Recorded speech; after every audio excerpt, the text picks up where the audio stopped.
Ukiona haya maishani mwako, jiandae kwa harusi. Ninaongea kama nabii wa Bwana aliyepewa kuona mambo ya rohoni, sio kwa akili ya kibinadamu bali kwa nuru ya Roho wa Mungu aliye hai. Kuna nyakati ambapo mbingu hutoa alama, ishara na mwongozo kwa wale walioko katika majira ya ndoa, na leo nakufunulia siri hizi 7.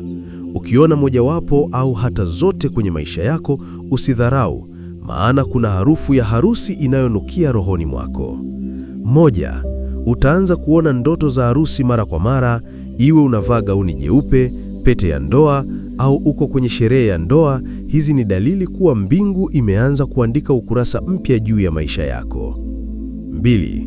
Utagundua majaribu mapya ya mapenzi yasiyo ya kawaida, watu wa zamani au wachumba wa zamani kujaribu kurudi ghafla. Ni jaribu la kukupoteza kutoka kwenye mtu sahihi. 3.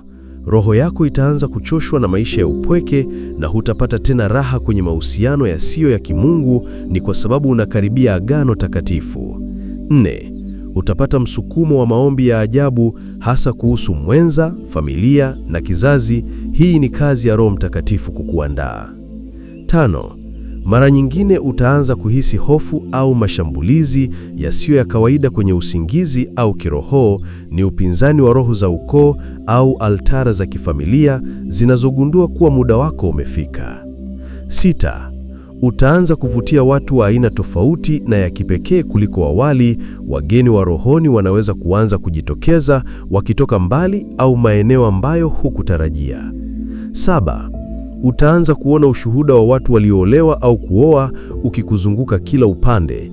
Ni mbingu inakutangaza kuwa na wewe muda wako umekaribia. Usijipuuzie haya. Usichukulie kuwa ni kawaida, kwa sababu katika ulimwengu wa roho hakuna kitu ni kawaida. Huu ni wakati wa maandalizi. Jiandae kiroho, kiakili na hata kihisia, maana huenda harusi yako